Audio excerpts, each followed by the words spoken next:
To, tandaan nyo yung mukhang ito. Kilala nyo yung mukhang yan? Yan po yung isa sa mga ano yan, Jay Guevara. Isa yan sa mga DDS vlogger. Dati pala ito palang Jay Guevara ito nagsimula dun sa charity vlogger. Kilala ko yung charity vlogger ni Kuya Bal Santos Matubang. Matino yun eh. Pero hindi tumagal ito kasi hindi ito matino. Ito po yung, kaya ko pinakikita itong mukhang ito. Kasi po lagi po akong binabanatan ito eh. Lahat fake news ang mga pinaggagawa. Hindi nakakaintindi ng broadcast journalism, investigative reporting, at hindi niya alam ang totoo at lehitimong balita. Makapag-vlog lang. Ayan, huwag po ninyong tangkilikin ito. Isa ho ito sa mga, ang kaya nga tinuturing ko eh. Itong ganitong klaseng mga vlogger na nakadikit kay dating Pangulong Duterte at kay Buloy, ito ang isa sa nagpapahamak. Isa sa nagpapahamak doon ho sa magkaibigang kay Buloy at saka Duterte. Kasi nga, puro fake news ang pinaggagawa at paninira, pati ako tinitira ako nito. Wala namang background sa media yung lokong yan eh. Dating, alam mo, matitino yung charity vlogger ni Kuya Bal Santos Matubang. Kaya pala nawala sa kampong yan. At ngayon, lumabas doon sa ibang social media, scammer pala ito. Scammer pala ito at saka ng biktima ng minor de edad na batang babae. 13 years old yata yung, ewan ko kung anong ginawa niya. Basta hinalay niya. Or inabuso raw yung 13 years old na bata. Maliban dyan, scammer. Kasi ang biktima nito, OFW. Kaya pala ito hindi tumagal doon sa charity vlogger. Kasi yun hong charity vlogger, yung trabaho nila magbigay ng tulong sa mga mahihirap at nagpapagawa ng bahay sa mga mahirap ni Kuya Bal Santos Matubang. Matinong vlogger yun. Hindi ko makasakilala ng personal pero matino pong vlogger yan tumutulong sa mahirap. Yan pala dyan nagsimula. So ginamit niya yung kanyang yung charity vlogger para siya makilala pero gumawa siya ng kalokohan doon kaya hindi siya nagtagal. Nang i-scam ng mga OFW pag nakakakuha ng pera. Hanggang ngayon ginagawa pala. Okay?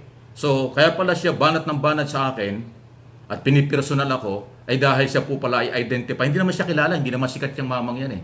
Ano yan eh, ano bang tawag dyan? Others or amoyong nung mga Duterte vloggers na ang feeling niya ay napakasikat niya. Napakasikat, hindi naman siya ganun. Dahil ang kanyang galaw, pera-pera lang. Nagbibintang siya sa mga vlogger na nagbubuluntary sa ating administrasyon. Dahil tandaan nyo sinasabi ko nung araw pa, walang vlogger na nagmamalasakit kay Pangulong Marcos at sa ating bayan sa Pilipinas tungkol sa West Philippine Sea at iba pang issue na bayaran. Lahat yan voluntary. Kanya-kanyang suporta lang dahil nagmamalasakit sa ating gobyerno at sa ating Pangulo na pinagbibintangan itong Jay Guevara ito na bayaran. Kasi yun ang gawain nila. Alam niyo yung mga gumagawa ng masama, ibinibintang niya sa iba kasi wala na silang content. Pati ako binabanatan niya para nakita ko may nagpo-forward sa akin. Hindi ko naman siya sinusubaybayan eh. Hindi ko naman kilala. So nakakarating sa akin ng information na ako daw itinitira nitong mamang ito. Ayun, nalaman ko rin. Yun naman pala ang kanyang galaw. Scammer at saka may mga illegal na gawain. Binibiktima ang kanyang mga followers at saka subscriber. Di ba yan din ang nabalita na lumapit dun sa issue ng Itbulaga, Tito Vic and Joey, na isa rin sa ating tinulungan, voluntary dahil merong prinsipyo yung Tito Vic and Joey. Ginamit din itong mamang ito, nitong Jay Guevara ito. Yung Tito Vic and Joey, in-scam din yung mga napupunta ron. So, scammer, itong taong ito, huwag kayong maniwala dyan. At isa yan sa mga vlogger po ng Duterte at Kibuloy. Kaya sabi ko nga sa inyo, itong mga vlogger na nakadikit kay Kibuloy at kay Duterte, sila yung napapahamak sa dalawa. Kasi puro fake news. Ginagamit lang nila yung kasikatan ng dalawang magkaibigan para sa kailang interes. Na hindi naman makakatulong dahil si Kibuloy maraming warrant of arrest, marami siyang kaso. Si Duterte naman tapos na ang term at meron pang problema sa International Criminal Court. Kaya ginagamit lang nitong grupong ito ng mga vloggers yung dalawang personalidad sa kailang interes na hindi naman makakatulong kasi identify sila ng mga bayarang vloggers. Lahat ng sinamahan ng mga yan may mga kasong kriminal. Kaya di ba yan at tagapagtanggol ng grupo ni Bantag nung araw, tagapagtanggol ni Tebes nung araw. tagapagtanggol ni Kibuloy at ngayon nga ay Duterte. O ano nangyari ba? Di ba nakawindang-windang na? So pati tayo, ako pinakikialaman itong grupong ito. Para ho sa akin, sirang-sira na ang reputasyon ng mga yan. Di ba nga yan yung grupong yan ang binasagaan ko na manyakol, manyakis vlogger, at scammer. Di ba? Yan sila yan eh. Okay? So ayan o, ayaw nilang tumigil. Pero okay lang. Pinakikilala ko lang sa inyo, hindi para sila pasikatin. Kaya ako sila sinasabi, pinapangalanan para huwag niyong tangkilikin at huwag niyong paniwalaan. Kasi yung mga taong ganyan, wala yung pakialam sa mundo, basta kumita lang. Walang malasakit sa mga Pilipino. Kunwari lang yung malasakit. Kung saan lang sila nakikinabang, doon lang siguro sila dumidikit. Okay? So, bahala na kayo kung ano inyong masasabi dyan.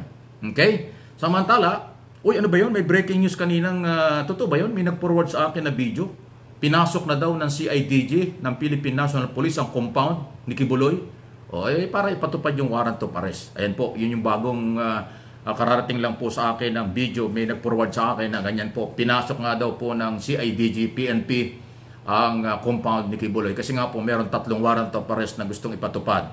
Warrant of arrest galing sa Senado, warrant of arrest galing sa Korte, sa Pasig, at saka Davao. Kasi hindi pa naman nagtatransfer yata dito sa Manila.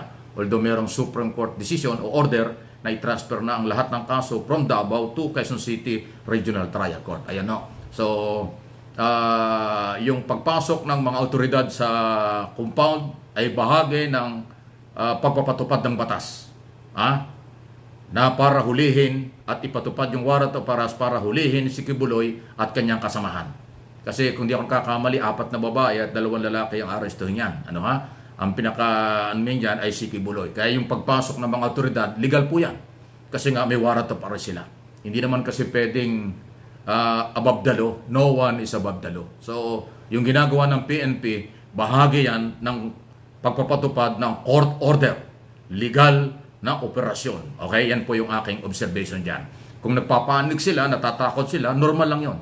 Ang isang lugar, isang compound, personalidad, company, pribadong sektor, pag pinasok ng pulis, nagpapanik talaga yan. Pero normal yan. Dahil hindi naman papasok ang pulis kung walang dalang warrant of arrest.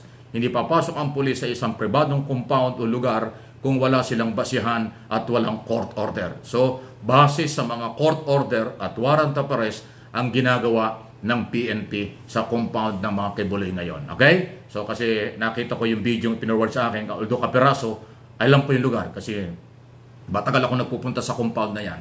Kanila talaga yung compound na yan na pinasok na po ng Criminal Investigation Detective Group ng Davao City Police o Region Police o Regional, yung Region 11, Davao Region.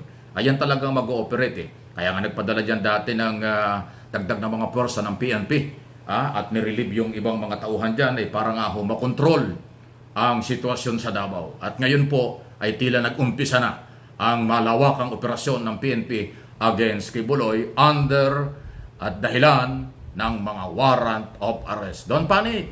Rule of law lang yan. Due process. Basta humarap sa husgado, magkakaroon ng katarungan.